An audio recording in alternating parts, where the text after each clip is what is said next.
الحمد لله نحمده ونستعينه ونستغفره ونؤمن به ونتوكل عليه ونعوذ بالله من شرور أنفسنا ومن سيئات أعمالنا من يهده الله فلا مضل له ومن يضلله فلا هادي له وأشهد أن لا إله إلا الله وحده لا شريك له وأشهد أن سيدنا ومولانا محمدا عبده ورسوله أرسله بالحق بشيرا ونذيرا وداعيا إلى الله بإذنه وسراجا منيرا صلى الله تعالى عليه وعلى آله وصحبه أجمعين. أما بعد فأعوذ بالله من الشيطان الرجيم. بسم الله الرحمن الرحيم. يريدون ليطفئوا نور الله بأفواههم والله متم نوره ولو كره الكافرون هو الذي أرسل رسوله بالهدى ودين الحق ليظهره على الدين كله ولو كره المشركون. صدق الله مولانا العظيم.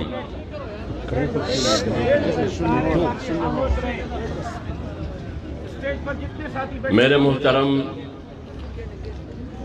قابل قدر واجب الاحترام جمعیت علماء اسلام صوبہ سندھ کے جنرل سیکریٹری جناب مولانا راشد محمود سمرو صاحب اور بلدیہ ٹاؤن ہے کیا ہے اورنگی ٹاؤن کے ذمہ داران اور آج کے اس کانفرنس میں شریک جمعیت علماء اسلام کے ساتھیوں، جمعیت طلباء اسلام کے جان نثار پروانوں، میں سب سے پہلے صوبائی جماعت کا، یہاں کے مقامی جماعتوں کا، اورنگی ٹاؤن کی نظم کا، تمام منتظمین کا تہہ دل سے شکریہ ادا کرتا ہوں کہ آج کے اس عظیم الشان ختم نبوت کانفرنس میں مجھ جیسے ناچیز کو دعوت دے کر عزت بخشی. اللہ تعالیٰ آپ کی جدوجہد، آپ کی محنت اور کوشش کو اپنے دربار میں قبول فرمائے. اور ہماری دعا ہے کہ اللہ تعالیٰ آج کی اس اجتماع کو ہم سب کے لیے نجات، مغفرت اور ساتھ دین کی غلبے کا ذریعہ بنا دے. میرے محترم بھائیوں اور دوستوں، موجودہ حالات میں جن مشکلات کا سامنا ہے، بالخصوص ملکی جغرافیے کو اور ملکی نظریے کو، میرے خیال میں اس کی مثال تاریخ میں نہیں ملتی. جمعیت علماء اسلام آج ایک ایسی جدوجہد اور تحریک کی قیادت کر رہی ہے جس میں بیک وقت جغرافیے کی تحفظ اور دفاع کا عالم بھی بلند کیا ہے، اور ساتھ ملک اور ریاست کی نظریاتی تحفظ اور دفاع کا عالم بھی بلند کیا ہے.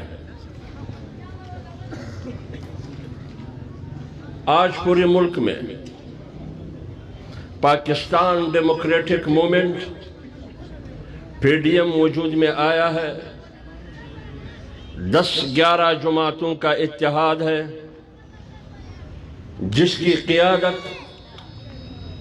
جمعیت علماء اسلام کے امیر امام انقلاب حضرت مولانا فضل الرحمان صاحب کر رہے ہیں. آپ کو یاد ہوگا کہ جب 25 جولائی 2018 کا الیکشن ہوا دو بیانات آئے. ایک بیان بین الاقوامی اسٹیبلشمنٹ اور طاقتور قوتوں کی نمائندگی کرتے ہوئے ٹرمپ کا آیا، اور ایک بیان پاکستان کی اسٹیبلشمنٹ اور طاقتور طبقے کا آیا، اور دونوں بیانوں کا 19-20 کا فرق ہے. ٹرمپ نے بیان دیتے ہوئے کہا کہ میں مطمئن ہوں، میں خوش ہوں کہ پاکستانی قوم نے 25 جولائی 2018 کے الیکشن میں انتہا پسند قوتوں کو، مذہبی شدت پسندوں کو شکست دی. اسی سے ملتا جلتا بیان یہاں کے طاقتور طبقوں نے، غیر جمہوری اشرافیہ نے دیا کہ میں قوم کو مبارکباد دیتا ہوں کہ قوم نے ووٹ اور پرچی کے ذریعے ملک دشمن قوتوں کو شکست دی. اب آپ بتائیے، مذہبی انتہا پسند، ملک دشمن قوتیں، یہ کون ہیں؟ 25 جولائی 2018 کے الیکشن میں پاکستان کے جغرافیے میں کوئی بھی کالعدم تنظیم حصہ دار نہیں تھی. کالعدم تنظیموں کا نام بھی آپ لوگوں کو معلوم ہے، جس پر ریاست اور حکومت نے پابندی لگائی ہے. کوئی بھی تنظیم انتخابی دنگل میں نہیں تھا. تو پھر وہ مذہبی انتہا پسند، شدت پسند، وطن دشمن قوت کون ہے جس کو شکست دی گئی؟ وہ صرف اور صرف جمعیت علماء اسلام، جو آج کی سیاست میں، پاکستان کی سیاست میں ان کی ایک آواز ہے، ایک توانا اور مؤثر آواز ہے، جس آواز کو ملکی سطح پر اور بین الاقوامی سطح پر اس کا نوٹس لیا جاتا ہے. اس کو مخاطب کر کے یہ شکست کا پیغام دیا.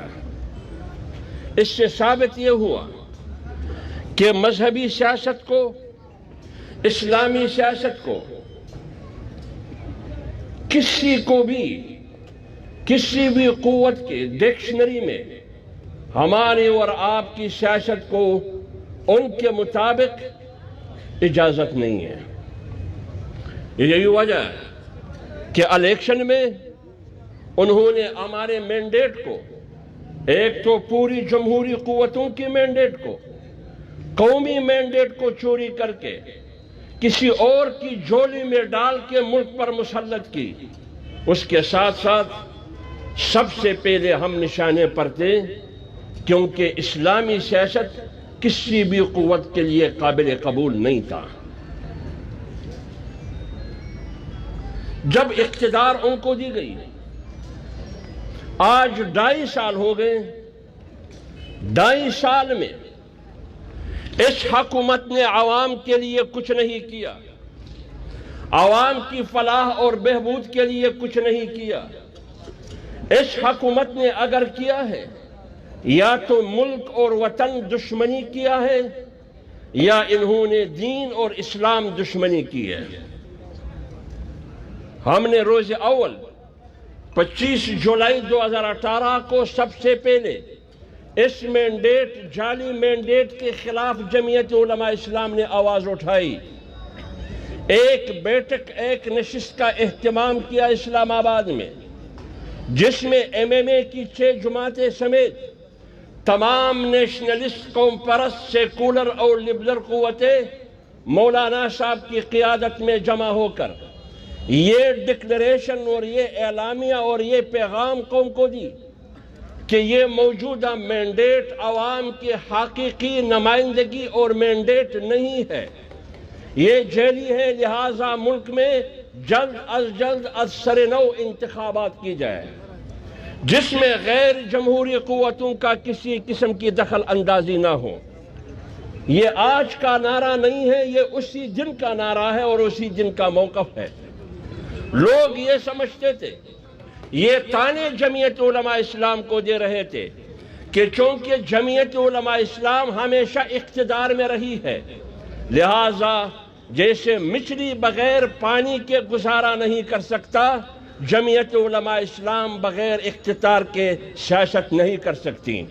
یہی پروپیگنڈا ہو رہا تھا اور کافی حد تک قوم کی اکثریت اس پر اعتماد بھی کرتی تھی، لیکن 2.5 سالہ حکومت کی کارکردگی نے ثابت کیا کہ جمعیت علماء اسلام کی قیادت کی بات سچ ثابت ہوئی کہ یہ حکومت جس طرح نااہل ہے، نالائق ہے، یہ حکومت ڈکیت بھی ہے۔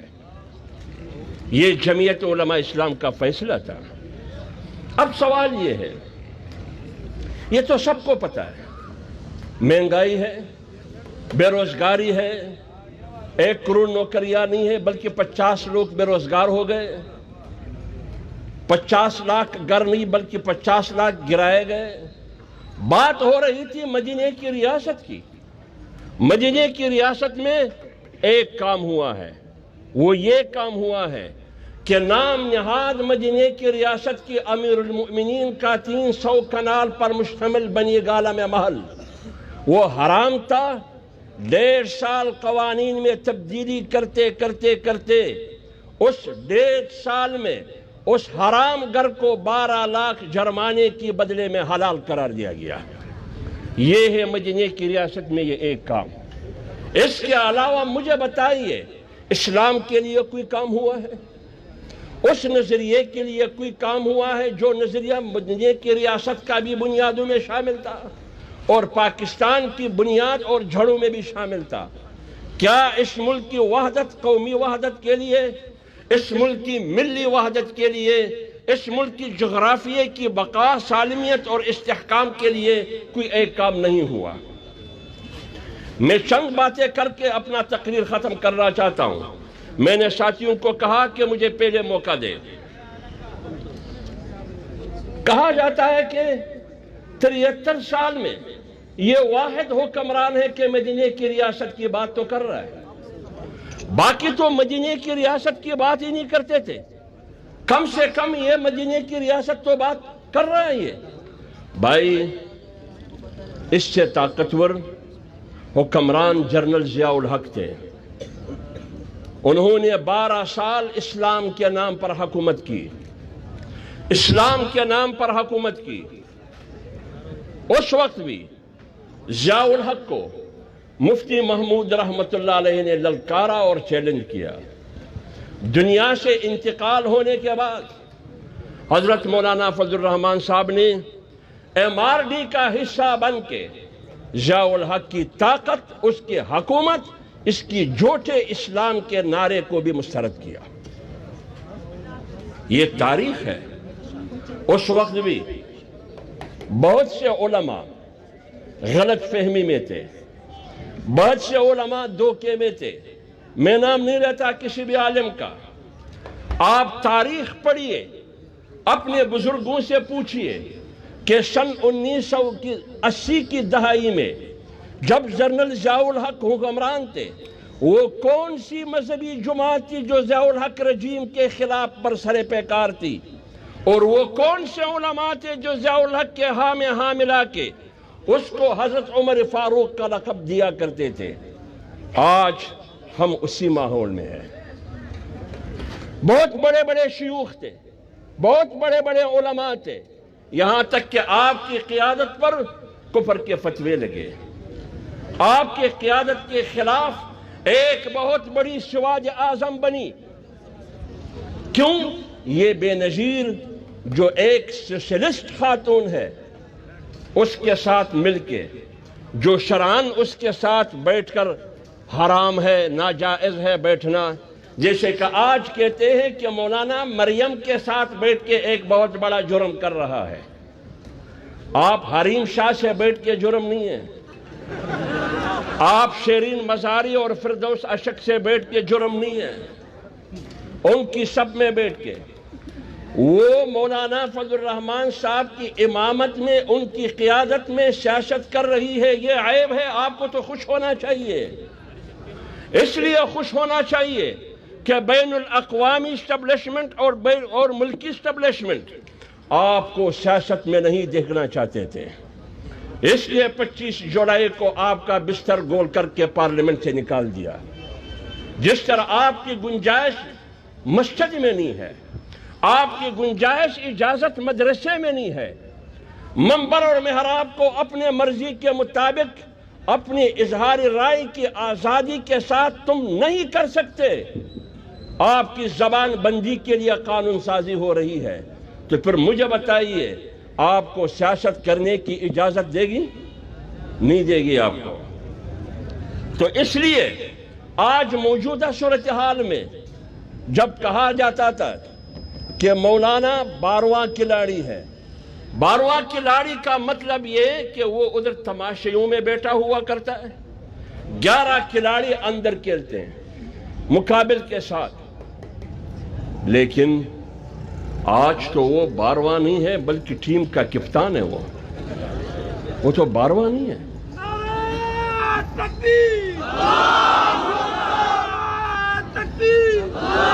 آپ تو ان کو سیاسی اکھاڑے سے نکالنا چاہتے تھے، آپ تو ان کو سیاست سے آؤٹ کرنا چاہتے تھے کہ مذہبی سیاست کی پاکستان کی سیاست میں کوئی گنجائش نہیں ہے۔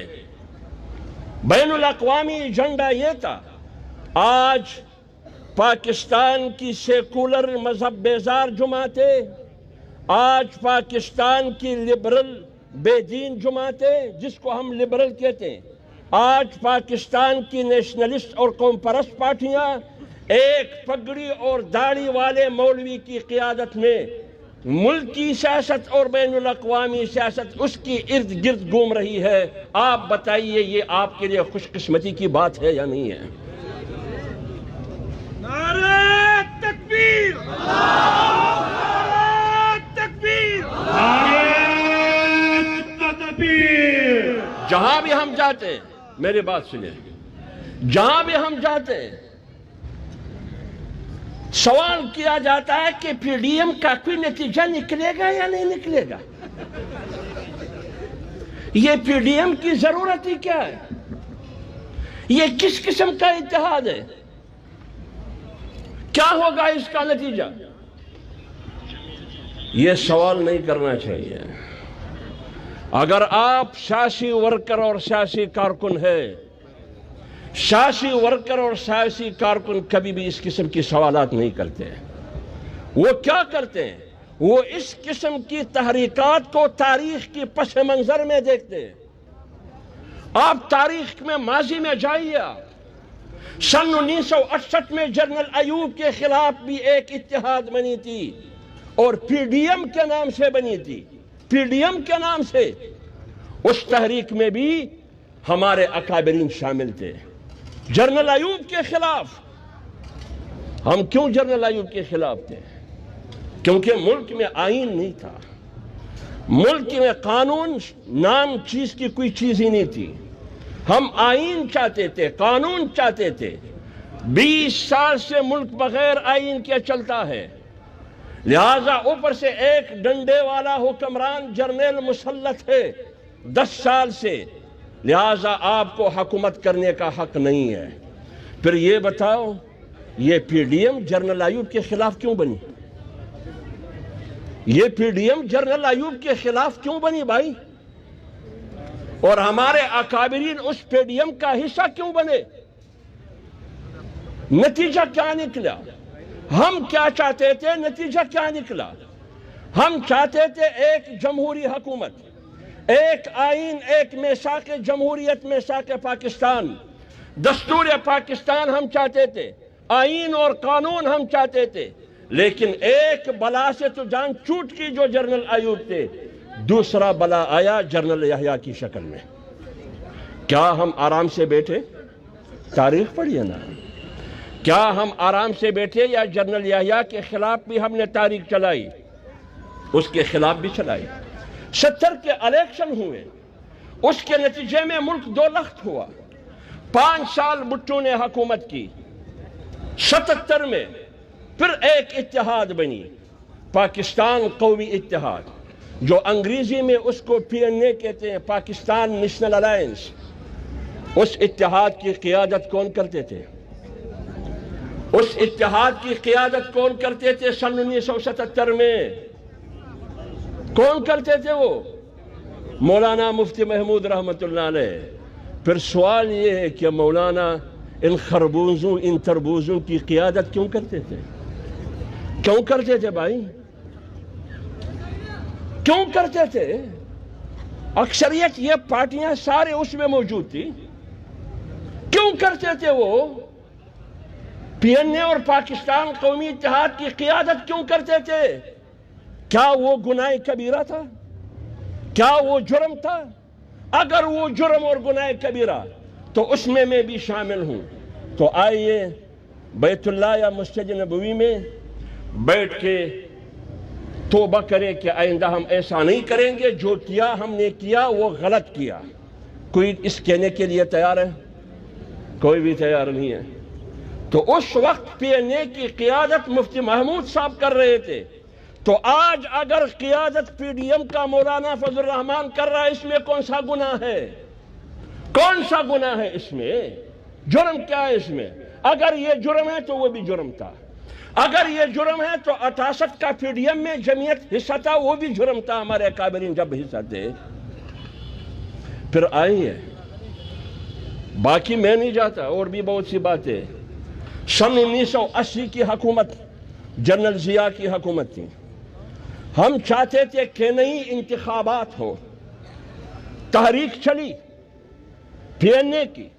ہم چاہتے تھے کہ ملک میں انتخابات ہو کیونکہ دھاندلی ہوئی ہے، لیکن نتیجہ کیا ہوا؟ جب سیاسی قیادت مفتی محمود صاحب اور ساتھی اور ذوالفقار علی بھٹو ایک نقطے پر متفق ہوئے کہ الیکشن میں جائیں گے، جب ضیاء الحق کو پتہ چلا انہوں نے مارشاء اللہ لگایا۔ کیا ہم اس مارشاء اللہ کے ساتھ تھے یا اس کے خلاف ہم تھے؟ اس کے خلاف تھے نا۔ اس کا مقصد تو یہ نہیں ہے کہ 77 کی تحریک ہم چلا رہے تھے اس لیے کہ ہم ضیاء الحق کی صورت میں حکم چاہتے تھے، اس کا مقصد یہ تھا؟ نہیں تھا یہ مقصد۔ پھر مزے کی بات یہ ہے، 77 کی تحریک کے نتیجے میں ذوالفقار علی بھٹو کو پھانسی لگی یا نہیں لگی؟ جب 80 کے بعد MRD بنی، MRD میں پیپلز پارٹی بھی تھی اور جمعیت علماء اسلام بھی تھی، وہ پارٹیاں بھی تھی جو بھٹو کے خلاف تاریخ چلا رہی تھی۔ نصرت بھٹو نے نہیں کہا کہ میں مفتی محمود کے ساتھ نہیں بیٹھتا، یا ان کی مفتی محمود صاحب تو انتقال کر گئے، بات بنی تھی، پیغام آیا تھا غالباً شہرباز مزاری یا کون اس کے تھرو کہ مفتی محمود کو بھی ساتھ میں ملانا ہے اس ڈکٹیٹر کے خلاف۔ نصرت بھٹو راضی ہو گئی اس پر، لیکن مفتی محمود صاحب کا انتقال ہوا۔ پھر وہ فیصلہ جو مفتی صاحب نے کیا تھا اسی کو مولانا فضل الرحمان صاحب نے فالو کیا، MRD کا حصہ بن کے کس کے خلاف؟ مارشاء اللہ کے خلاف۔ اب آپ بتائیے، کیا یہ اعتراض نہیں ہو سکتا تھا کہ یہ پارٹیاں تو سارے بھٹو کے خلاف تاریخ چلا رہے تھے، آج میرے ساتھ مل کے جمہوریت کے لیے جنگ لڑ رہے ہیں؟ یہ کیا ہے؟ یہ کس قسم کی سیاست ہے؟ لیکن سیاسی قائدین کا ایک عظیم مقصد ہوا کرتا ہے، ایک عظیم مقصد جو جمہوری حکومت ہے، جمہور کی حکمرانی ہے، آئین کی بالادستی اور پارلیمنٹ کی سپریمیسی اور بالادستی اور قوت ہے۔ یہ اس جمہور کا حق ہے۔ اس عظیم مقصد کے لیے ان تمام پارٹیاں MRD کی پلیٹ فارم پر اکٹھے ہو گئے۔ اب سوال یہ ہے، اس MRD کا نتیجہ کیا ہوا؟ کیا ہوا اس کا؟ اسلام آیا؟ اسلام آیا؟ کیا ہوا نتیجہ؟ تو جب اسلام نہیں آیا تو پھر کیا میں سیاست چھوڑ دوں؟ ہاتھ پر رکھ کے حجرے میں بیٹھوں؟ پھر میں کیا کروں بھائی؟ میں نے اپنی جدوجہد کو تسلسل دینا ہے۔ 10 سال 12 سال ضیاء الحق کے خلاف جنگ لڑی گئی۔ 88 کی جہاز کے حادثے میں ضیاء الحق دنیا سے رخصت ہوا۔ 88 میں الیکشن ہوا، 12 سال 11 سال کے بعد۔ تو آج کا پی ڈی ایم اسی تاریخ میں دیکھے، اس اتحاد میں کیوں جمعیت علماء اسلام شامل تھی؟ اگر بات اسلام کی ہے تو کیا اسلام آیا؟ تو جب نہیں آیا تو بیٹھو اپنے اجروں میں، سیاست کیوں کرتے ہو؟ 88 میں الیکشن میں حصہ لیا، ہم پارلیمنٹ بھی گئے اور حکومتوں کا حصہ بھی بنے۔ پھر کیا ہوا؟ 12 اکتوبر 99 کو مشرف کا کو ہوا، مارشل لا آیا۔ کیا اس مارشل لا کے خلاف ہم روڈوں پر تھے یا نہیں تھے؟ ایم ایم اے کی صورت میں بھی تھے۔ اور آپ کو یاد ہوگا 2008 یا 7 میں اے پی ڈی ایم بنا، اے پی ڈی ایم، ابھی صرف پی ڈی ایم ہے، اس وقت اے پی ڈی ایم تھا، آل پارٹیز ڈیموکریٹک موومنٹ، یہ بنی۔ اس میں پیپلز پارٹی بھی شامل تھی، اس میں مسلم لیگ نواز بھی شامل تھی، اس میں جماعت اسلامی بھی شامل تھی، اس میں عمران خان بھی شامل تھے، اس میں جمعیت علماء اسلام بھی حصہ دار تھی۔ اس اے پی ڈی ایم کی پلیٹ فارم سے فیصلہ ہوا کہ ہم نے اسمبلیوں سے استعفیٰ دینی ہے۔ اس وقت میں خود منسٹر تھا، خیبر پختونخوا میں ایم ایم اے کی حکومت تھی، انہوں نے وہاں استعفیٰ دی، ہم نے بلوچستان اسمبلی سے استعفیٰ دی۔ کیوں دیا استعفیٰ؟ کس کے کہنے پر دیا تم نے استعفیٰ؟ نواز شریف کے کہنے پر؟ کیا بے نظیر کے کہنے پر؟ کس کے کہنے پر تم نے استعفیٰ دی؟ اگر وہ تحریک صحیح تھی تو آج کی تحریک کیوں غلط ہے بھائی؟ آج کی تحریک کیوں غلط ہے؟ اس پر تو آج تک کسی نے بھی معافی نہیں مانگی۔ وہ تحریک ہم نے چلائی، اس کا نتیجہ کیا ہوا؟ نتیجہ یہ ہوا کہ 2002 کے الیکشن میں خیبر میں آپ کی حکومت بنی، بلوچستان میں اگرچہ حکومت کسی اور کی تھی، عملاً آپ کی حکومت تھی، اور سینٹ اور اسمبلی میں اپوزیشن کی اکثریت آپ کے پاس تھی۔ یہ اس جدوجہد کا نتیجہ تھا۔ پھر تو ہم واہ واہ کرتے تھے، زندہ باد ایم ایم اے اتحاد، زندہ باد اے پی ڈی ایم اتحاد، زندہ باد ایم آر ڈی اتحاد، زندہ باد پی این اے اتحاد، زندہ باد جنرل ایوب کے خلاف اتحاد، زندہ باد۔ لیکن آج اگر 10 پارٹیاں پاکستان ڈیموکریٹک موومنٹ کی قیادت میں، 10 پارٹیاں مولانا صاحب کی قیادت میں ایک رجیم کے خلاف برسر پیکار ہے، جو پاکستان کے نظریے کے لیے بھی خطرہ ہے، پاکستان کے خطے کے لیے بھی خطرہ ہے، پاکستان کی معیشت کے لیے بھی خطرہ ہے، آپ بتائیے یہ اتحاد جائز نہیں ہے؟ اس پس منظر میں دیکھیں نتیجہ کیا ہوگا؟ جدوجہد ہمارا کام ہے، تحریک چلانا ہمارا کام ہے، ایک مقصد کے لیے، نتیجہ اللہ پر چھوڑنا ہے۔ نتیجہ اس کا کیا ہوگا؟ اب کیا خطے کو دشمنی ہے؟ ملک 3 چیزوں پر کڑی ہے، ایک جغرافیہ، ایک نظریہ، نمبر 3 معیشت۔ اگر ان 3 میں ایک میں انہوں نے کوئی قابل ذکر کام کیا ہے تو جو سزا چور کی ہے وہی سزا میری ہے۔ ملک کی جغرافیہ کے لیے کیا ہے؟ پاکستان کی جغرافیہ کی سیاست مقبوضہ کشمیر کی ارد گرد گھوم رہی ہے۔ کیا مقبوضہ کشمیر کس کا ہے؟ کشمیریوں کا ہے آج؟ کیا مقبوضہ کشمیر آج کشمیریوں کا نہیں ہے؟ 5 اگست 2019 کو نریندر مودی نے فیصلہ کیا کہ مقبوضہ کشمیر میرا حصہ ہے، اور 73 سال کے بعد کیا۔ اور کس کی حکومت میں؟ اس کی حکومت میں کہ وہ خود کہہ رہی ہے کہ فوج میرے ساتھ ہے، وہ خود کہہ رہی ہے کہ عدالت میرے ساتھ ہے، وہ خود کہہ رہی ہے کہ تمام ادارے میرے ساتھ ہے۔ تو پھر سقوط مقبوضہ کشمیر میں یہ بھی آپ کے ساتھ ہے یا نہیں ہے؟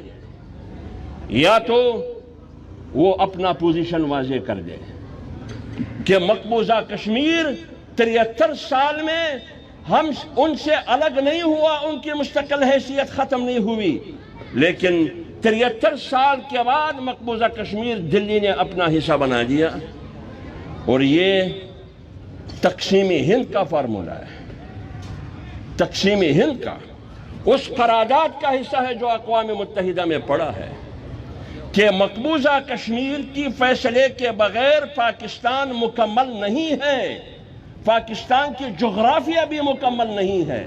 جب مقبوضہ کشمیر آپ کا رہا نہیں تو آپ کا جغرافیہ کہاں چلا گیا؟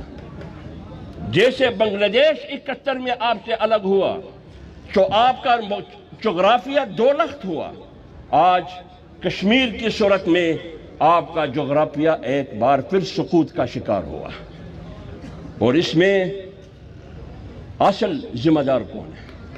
حکمران ہے، اور ان کا سہولت کار ہے غیر جمہوری اشرافیہ اور غیر جمہوری قوتیں، جس کے بل بوتے پر آج یہ حکومت زندہ ہے۔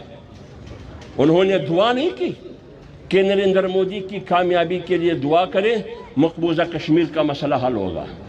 کہاں حل ہوا؟ آپ کی منشور میں یہ ہے کہ مقبوضہ کشمیر کی مسئلے کا حل یہ ہے کہ ان کو 3 حصوں میں تقسیم کرے، مقبوضہ جموں کشمیر ہندوستان کا، گلگت بلتستان آزاد کشمیر پاکستان کا، لداخ چین کا۔ یہ عمران خان کی منشور میں شامل ہے۔ پھر آپ بتائیے یہ جغرافیے کا دوست ہے یا جغرافیے کا دشمن ہے؟ یہ دشمن ہے۔ آپ کی خارجہ پالیسی یہ ہے کہ 73 سال میں سعودی جو ناراضگی آج ہے، 73 سال میں اس قسم کی لا تعلقی اور ناراضگی نہیں تھی۔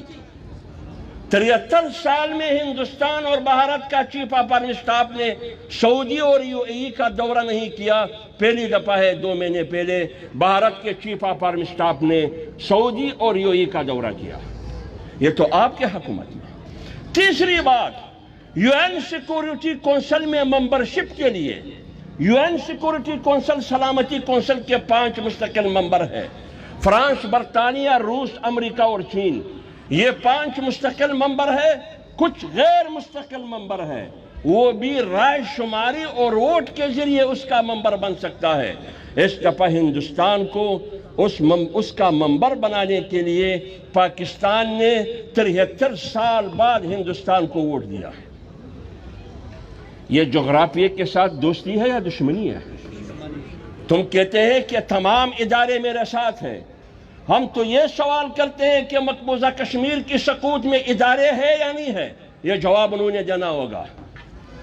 ہم یہ سوال کرتے ہیں کہ یو این سیکورٹی کی کونسل کی ممبرشپ کے لیے جب تم نے ووٹ کیا 73 سال کے بعد، کیا ادارے آپ کے ساتھ ہے یا نہیں ہے؟ کیا اس سازش میں صرف تم ہو یا مودی، تم اور ٹرمپ تینوں شریک ہیں؟ کون ہے اس میں؟ اس لیے ہم کہتے ہیں کہ یہ جغرافیے کے حوالے سے بھی اس ملک کے لیے خطرہ ہے۔ نمبر 2 نظریہ ہے، ہم کہتے ہیں پاکستان کا مطلب کیا؟ لا الہ الا اللہ۔ یہ نظریے کی بنیاد پر قیام میں آیا ہے، وجود میں آیا۔ یہ ہم کہتے ہیں یا نہیں کہتے ہیں؟ ہمارا آئین بھی یہی ہے۔ آمین کا پریمبل، مقدمہ اور تمہید گواہی دیتا ہے کہ اس ملک کا سپریم لا قرآن ہوگا، قرآن اور سنت کے خلاف کوئی قانون سازی نہیں ہوگی، اصل حکمرانی اور حاکمیت اللہ کی ہوگی، جو حاکم آئے گا اس کی حیثیت نائب اور خلیفہ کی ہوگی۔ جب یہ تمام باتیں اس میں شامل ہیں تو اس کا معنی یہ ہے کہ یہ ملک نظریاتی ملک ہے۔ کہاں ہے نظریہ بھائی؟ میں ایک رپورٹ پیش کرتا ہوں آپ کے سامنے، پھر آپ اندازہ لگائے کہ مخالفت حق بنتا ہے یا نہیں بنتا۔ امریکن انٹرنیشنل ادارہ ہے، فریڈم آف ریلیجیس، مذہبی آزادی کے نام سے، انہوں نے آج سے 1 سال پہلے ایک رپورٹ جاری کیا، موجودہ حکومت کو انہوں نے اپریشیٹ کیا، ان پر خوشی کا اظہار کیا، موجودہ حکومت پر اطمینان کا اظہار کیا۔ کیوں؟ اس لیے کہ انہوں نے 4 کام کیے موجودہ حکومت نے۔ کون سے 4 کام کیے جو قابل تعریف ہے؟ نمبر 1 کہ گرو نانک کے نام سے یونیورسٹی بنایا۔ یہ نہیں کہا کہ صدیق اکبر کے نام سے یونیورسٹی بنایا، عمر فاروق کے نام سے یونیورسٹی بنایا، نہیں، گرو نانک کے نام سے یونیورسٹی بنایا۔ نمبر 2 قابل تحسین کام یہ ہے کہ کرتارپور راہداری بنائی، وہ پس منظر آپ کو معلوم ہے۔ نمبر 3 اس لیے قابل تحسین ہے کہ پاکستان میں مندروں کی تعمیر کے لیے، ہندوؤں کی مندروں کی تعمیر کے لیے، ان کی تزئین کے لیے کروڑوں اربوں روپے ڈیولپمنٹ کے مد میں رکھے ہیں، اس لیے یہ حکومت قابل تحسین ہے۔ نمبر 4 سب سے بڑھ کر اس لیے قابل تحسین ہے کہ انہوں نے توہین رسالت کے مرتکب آسیہ مسیح کو رہائی دی، اس لیے یہ قابل تحسین ہے۔ اب آپ بتائیے یہ کون سے اسلامی کام ہیں جو انہوں نے کیا؟ اور 4 کام اور کرنے ہیں۔ موجودہ حکومت کو 4 کام اور کرنی ہے، ٹاسک دیا انہوں نے۔ وہ کام کون سے؟ گزشتہ سال اس دورانیے میں جو حج کا موسم تھا، آپ لوگوں کو یاد ہوگا کہ موجودہ حکومت کی کابینہ نے آج کی کٹ پتلی وزیر اعظم کی صدارت میں منظوری دی کہ ایک اقلیتی کمیشن تشکیل دے، اور اس میں قادیانیوں کو بھی شامل کیا گیا۔ کس کو شامل کیا؟ یہ یاد رکھیں ایک بات۔ دوسری بات اس رپورٹ میں کیا ہے، ٹاسک دیا ہے، وہ یہ کہ ناموس رسالت کا جو قانون ہے موجودہ حکومت یہ گارنٹی دے کہ اس کو ختم کرنا ہے۔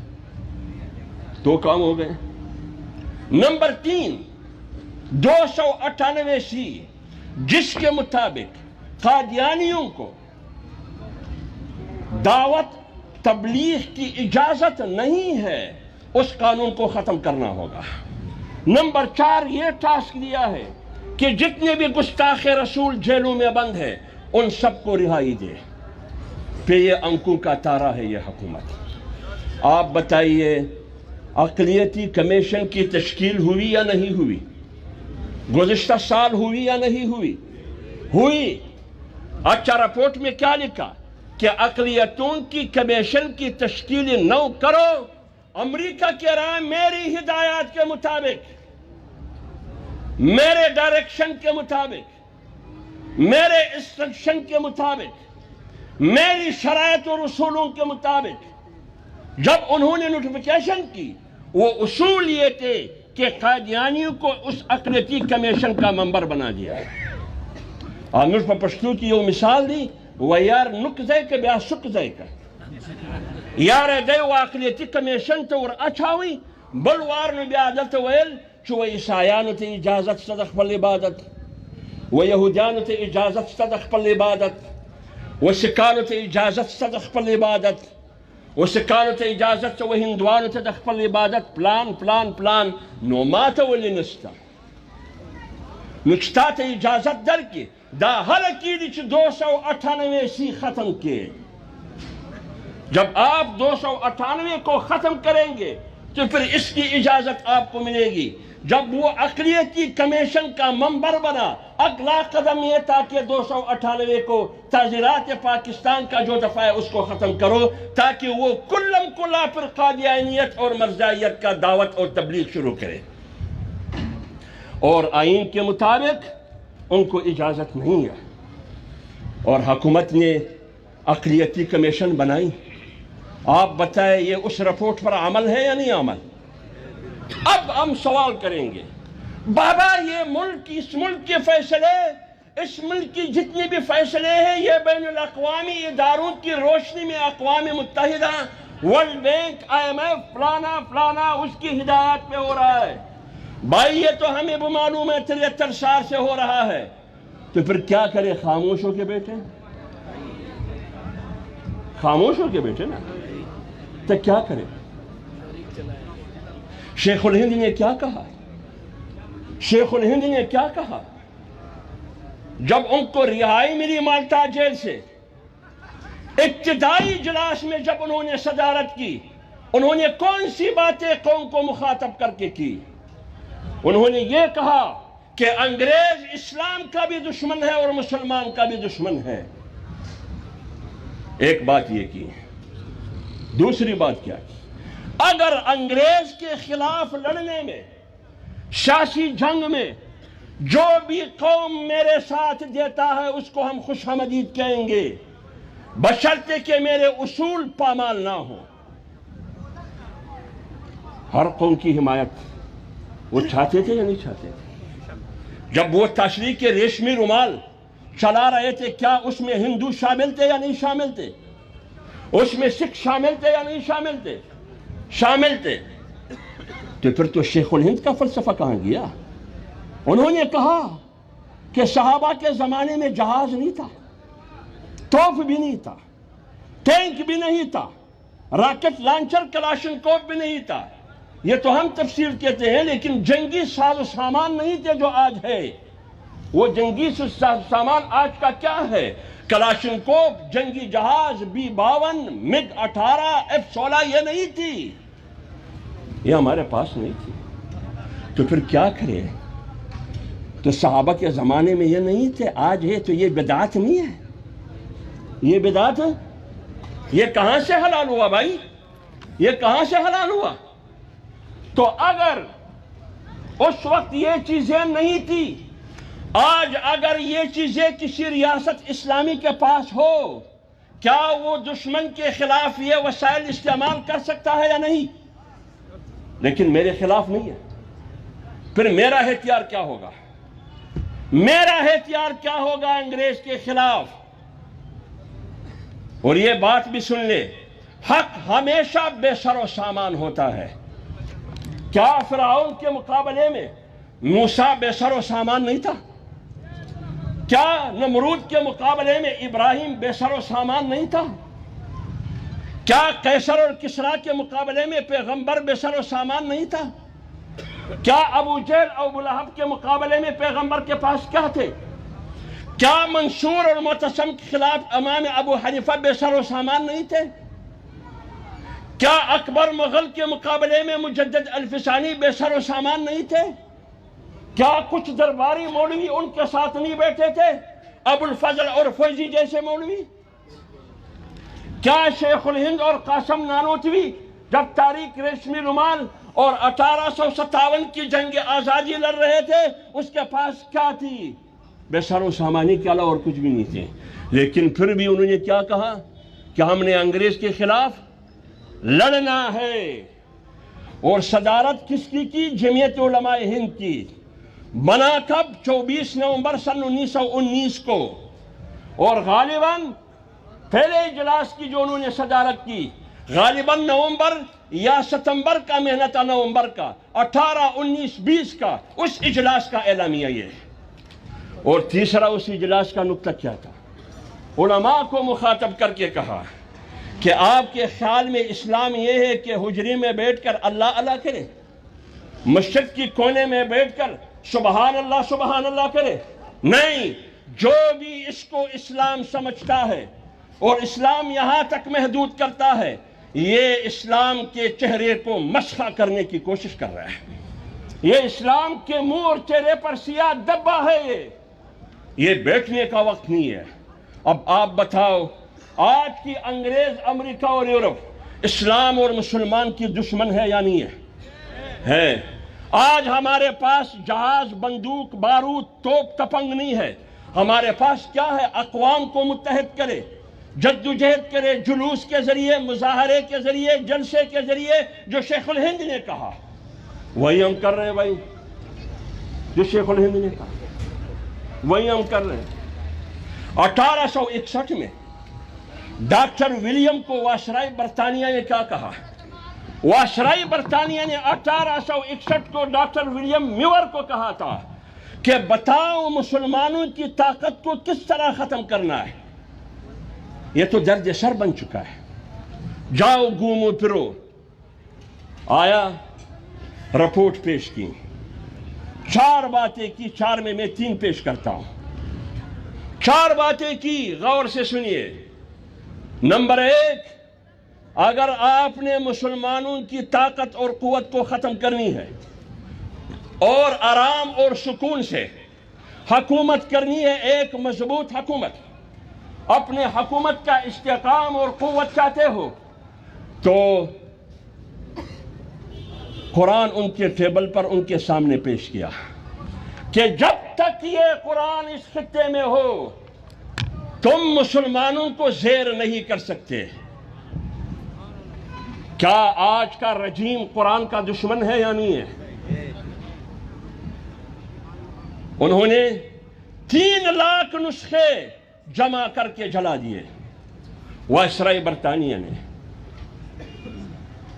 آج آپ کے قرآن کو جلایا جا رہا ہے فیٹف اور IMF، اقوام متحدہ کی ہدایات کی روشنی میں، قانون سازی کے ذریعے۔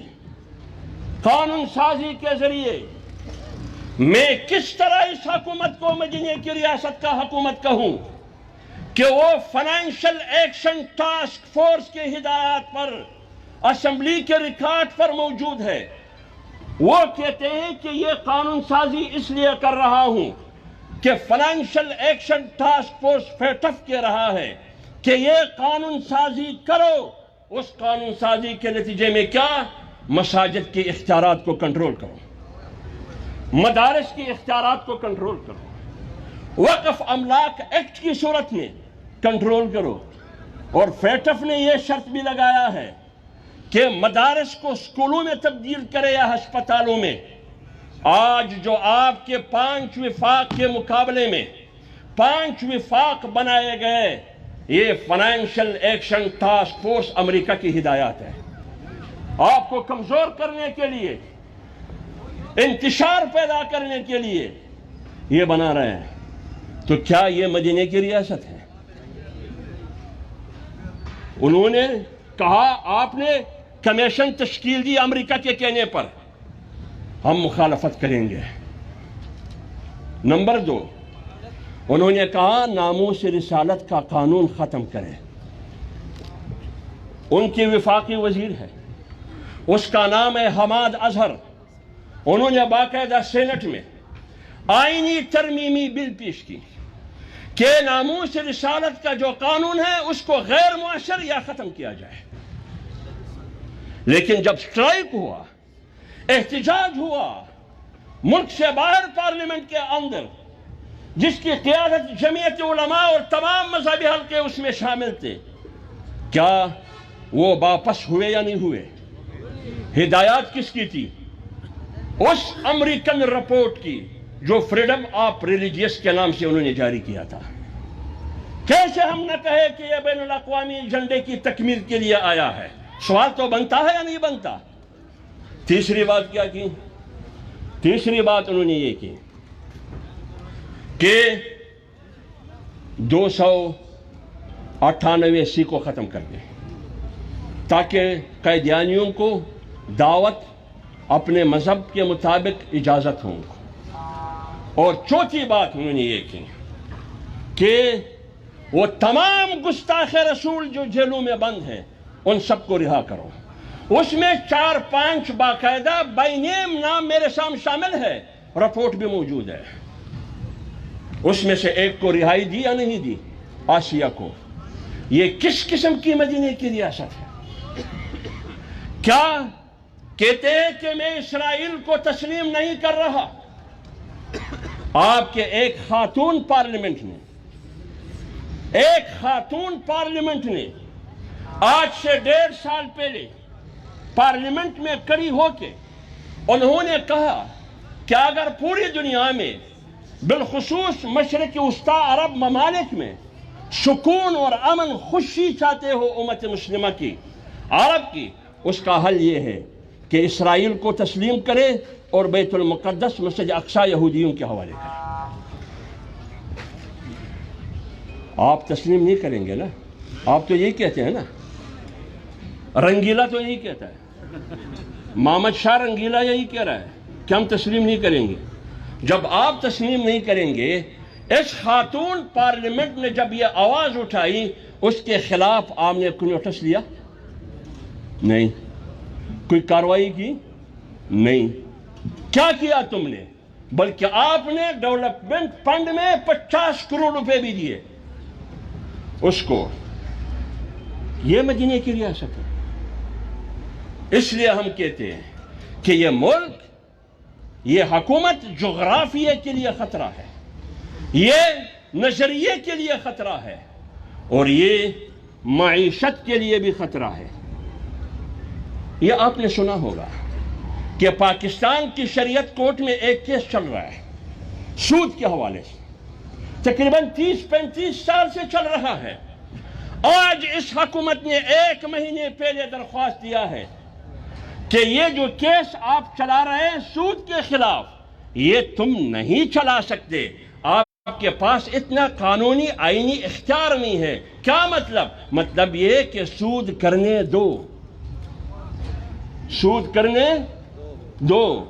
تم نے تو کیس چلانا چاہیے تھا کہ کیس کا فیصلہ جلدی کرے، مدینے کی ریاست کا تقاضا ہے، لیکن تم کہتے ہو کہ نہیں، سود کو کرنے دو، تمہیں اختیار نہیں ہے فیصلہ کرنے کی۔ یہ ہے مدینے کی ریاست۔ مدینے کی ریاست میں تم اسلام آباد کے حدود اور ٹیریٹری تک تمام وقف املاک تم نے کنٹرول میں لے لیا۔ ایک بات اور، ایک ایسی قانون سازی کی کہ امریکہ کو پہلی دفعہ، مغرب اور یورپ کو، غیر ملکی ایجنسیوں کو پہلی دفعہ پارلیمنٹ میں قانون سازی ہوئی، اجازت دی گئی کہ جو بھی غیر ملکی ایجنسی اور ادارہ ہو وہ کسی کو بھی کسی بھی وقت اٹھا سکتا ہے۔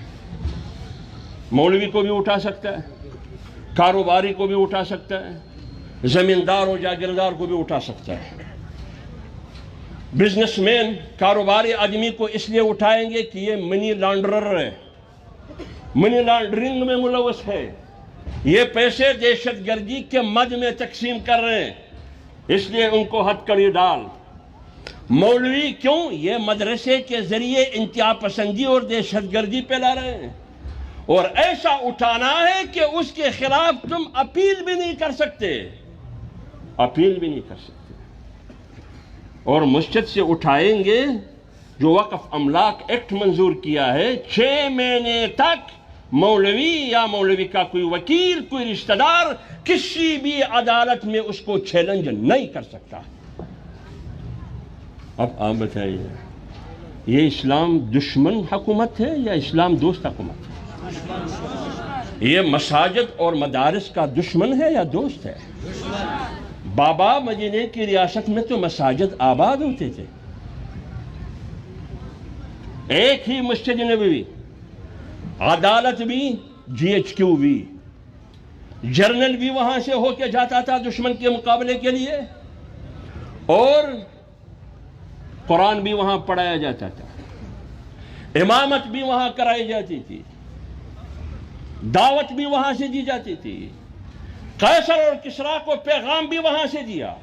یا تو اسلام، اگر اسلام نہیں میدان جنگ بتاؤ، اگر وہ بھی نہیں زندگی چاہتے ہو تو پھر ٹیکس دیا کرو، اور کوئی راستہ نہیں آپ کے لیے۔ اس لیے جمعیت علماء اسلام پاکستان ڈیموکریٹک موومنٹ کی قیادت کر رہی ہے۔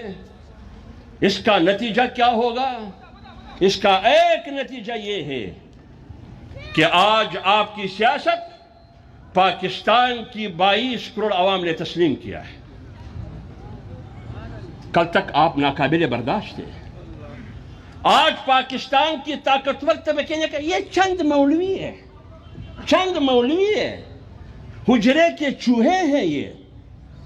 آج وہ بھی حیران ہے کہ یہ ایک ایسی ہڈی ہے، نہ اگل سکتا ہوں نہ نکل سکتا ہوں، کیا کروں اس کو؟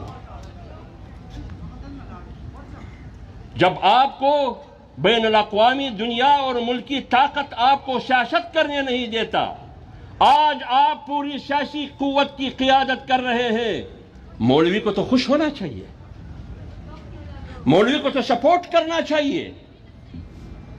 اگر آپ حجرے میں بیٹھ کے مقابلہ کریں گے، نہیں ہوگا بھائی، مقابلہ نہیں ہوگا، میدان میں نکلنا ہوگا۔ اگر شیخ الہند کے پیروکار ہو،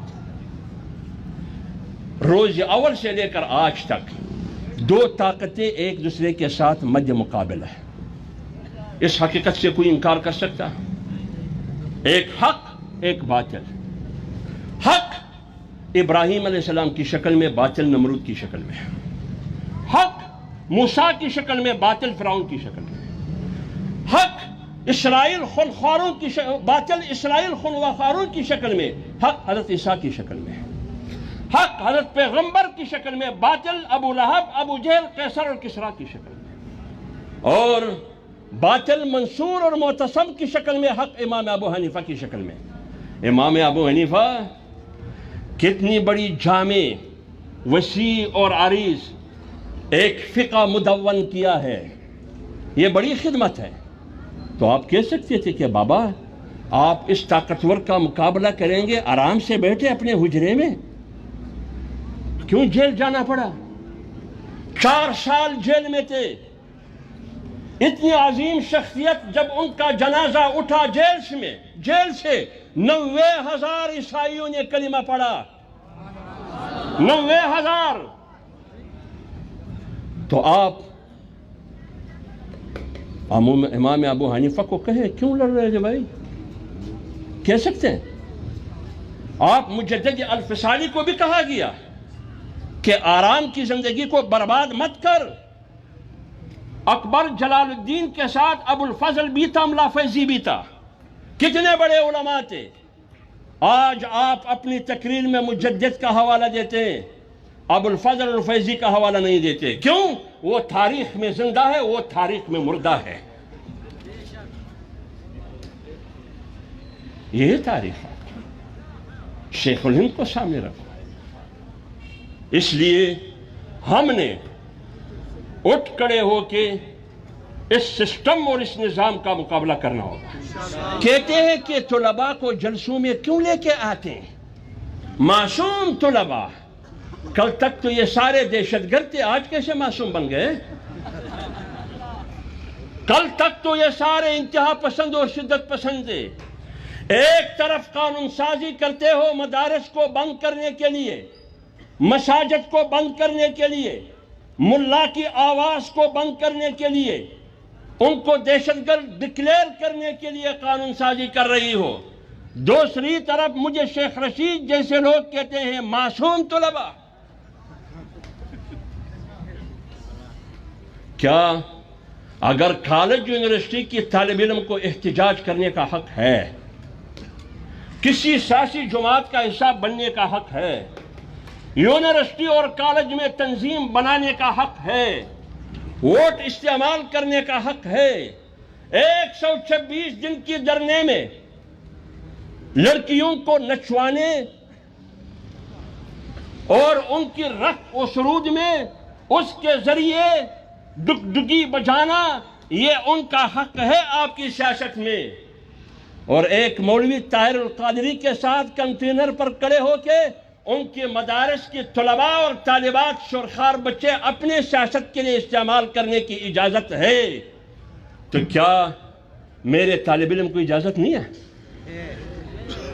جب پاکستان کی آئین نے، بین الاقوامی قوانین نے ان کو حق دیا ہے، ووٹ کا اور ووٹر کی حیثیت دی ہے، کسی کو ووٹ دے کر منتخب کر سکتا ہے، وہ اجتماع میں بھی جا سکتا ہے، لہذا کسی کی ڈنڈے کا پرواہ نہ کرے، کسی کی قید اور جیل خانے کا پرواہ نہ کرے۔ جلسوں میں ایک شریک ہوتا ہے، 100 شریک ہو جاؤ، 100 شریک ہوتے ہیں 1000 شریک ہو جاؤ، 1000 شریک ہوتے ہیں 1,00,000 شریک ہو جاؤ، کسی کی باتوں کا پرواہ نہیں کرنا۔ یا ایھا الذین آمنوا من یرتد منکم، ایک اشارہ، تیرا ایک اشارہ لبیک لبیک اللہم لبیک لبیک لبیک اللہم لبیک. دیکھیے میں نے بھی 25 جولائی کو الیکشن لڑا. سب سے پہلے ڈنڈا میں نے اٹھایا. اسی وجہ سے میں نے شہریت ختم کر دی گئی. کوشش کی انہوں نے کہ انہوں نے وزارت کی ہوگی کہیں کرپشن کچھ نہیں ملا. کوئی اثاثے جائیداد کچھ نہیں ملا. ایک اکاؤنٹ تھا اس میں 4000 روپے تھے کچھ نہیں ملا. پھر کیا کیا انہوں نے؟ شریعت کینسل کی. کیوں کی؟ میرا باپ پاکستانی ہے. وہ کہتے ہیں جس نے میری شریعت ختم کی کہتے ہیں تیرا باپ پاکستانی ہے. آپ کی جتنی بھی خاندان ہیں وہ سارے پاکستانی ہیں. تم پاکستانی نہیں ہو. پھر میں کیا ہوں بھائی؟ میں باپ کو کہیں کچرادان سے ملا, کسی کوڑا کرکٹ سے ملا. یہ ہے پوری ریاست. آج بھی میں آپ کے سامنے کھڑا ہوں, خدا گواہ ہے. آج بھی عمران خان کی ہدایت پر پیمرا کو کہا گیا ہے کہ کسی بھی میڈیا چینل پہ حمداللہ کو نہیں بلانا. جب یہ میرا مقابلہ نہیں کر سکتا, جب یہ میرا مقابلہ نہیں کر سکتا, میں کیا ہوں؟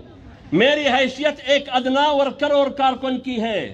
میرا مقابلہ نہیں کر سکتا تو وہ مولانا فضل الرحمان اور 22 کروڑ عوام کا مقابلہ بھی نہیں کر سکتا.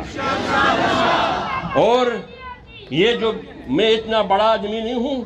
میں بہت سالوں پہلے میں کہا کرتا تھا, میں نے کہا حکومت کی سازش یہ ہے کہ وہ وفاق اور جمعیت کو آپس میں کوشش کریں گے عدمی اعتماد کا فضا پیدا کریں. ان کی یہ کوشش ہے, اس میں تو وہ ناکام ہو گئے. پھر اس کے بعد انہوں نے بار بار کہا کہ ان 5 کو 1 بناؤ, لیکن اب حکومت نے 5 کو 10 کر دیا. یہ کیا ہے؟ تم نے تو فرقواریت کو ختم کرنا تھا, تم نے فرقواریت میں اضافہ کیا. اگر آپ مدینے کی ریاست چاہتے ہو, دایا گز دایا میدان. اسلامی نظریاتی کونسل کے ہزاروں سفارشات پاکستان کے پارلیمنٹ کے الماریوں میں پڑے ہیں. کل شروع کرے کہ قانون سازی اس کے مطابق ہوگا. نیس کواله چې د فیل زړه ورکړي د زمري زړه ورکړي بیا هم ګیدړه ده. نیس کواله وما علینا الا البلاغ.